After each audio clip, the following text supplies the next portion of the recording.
여러분은 누군가한테 조건 없는 인정과 수용을 받은 적이 있나요? 만약 세상에서 단 한 사람이라도 여러분을 완전히 수용할 수 있다면 내면에서 무한한 힘이 나올 수 있습니다.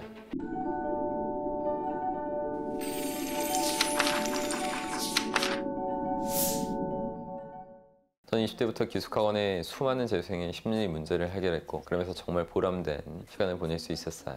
매일 너무나 행복했죠. 하지만 중이 제 머리 못 깎는다는 말처럼 어릴 때 형성돼 있던 정서적 결핍은 여전히 일부 존재했던 것 같습니다. 이런 아픔의 존재조차 눈치채지 못할 만큼 바쁘게 살아왔지만 제 무의식 어딘가에는 아픔의 흔적이 남아 있었던 거죠. 그래서 많은 사람을 치료해왔음에도 불구하고 정작 제 얼굴은 가끔 그늘져 있었어요. 하지만 제 아름답고 지혜로운 아내를 만나면서 완전히 치유를 얻었습니다.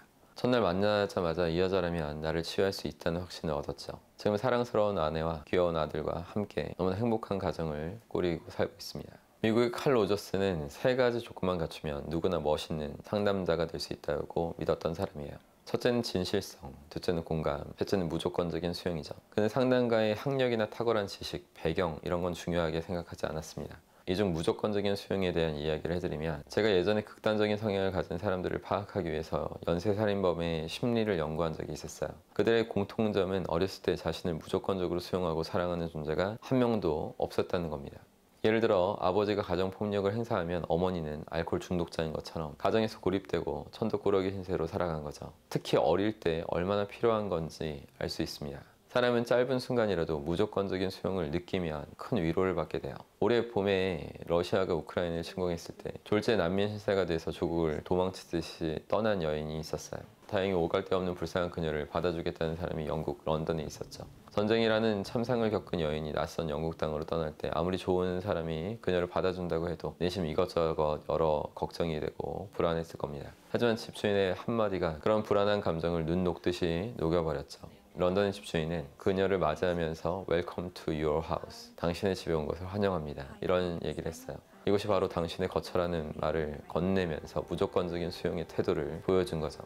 슬픔에 가득 찬 여성한테 이만큼 위로가 되는 말은 없었을 겁니다. 우리나라에서 가장 유명한 MC하면 유재석 씨가 떠오르겠지만, 다른 사람의 말을 가장 잘 경청하는 MC하면 아마 이금희 씨를 떠올리는 분이 많을 거예요. 이금희 씨는 아침마당에서 18년 동안 MC를 하면서 약 23,400명 초대 손님의 이야기를 경청했습니다. 그 숙명여대에서 22년 가까이 말하기 수업을 해왔는데, 그중 15년 동안은 1,500명의 학생하고 30분 정도 이렇게 1대1 티타임을 가졌다고 해요. 어느 날 자신과 티타임을 가진 한 후배가 이금희 씨한테 30분의 대화 내용을 전부 녹화했다고 고백했습니다. 근데 놀라운 사실은 27분 30초 동안 그 후배 혼자서 신나게 이야기를 했다는 거죠. 이금희 씨는 그저 침착하게 상대방의 이야기를 경청하면서 적절하게 리액션을 했을 뿐이었고요. 상대를 온전하게 이해하고 수용하니까 마음을 열고 즐겁게 사람들이 자신의 이야기를 늘어놓았던 것입니다.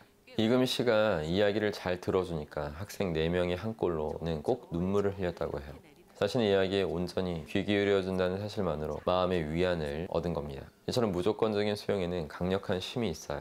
여러분, 뿌린 대로 걷는다는 상호적인 법칙을 기억하십시오.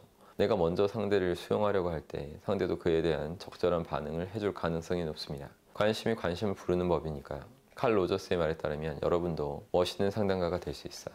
진정성을 갖추고 상대의 입장을 공감하고 무조건적인 수용의 태도를 보여준다면 상대의 마음이 활짝 열리게 될 것입니다.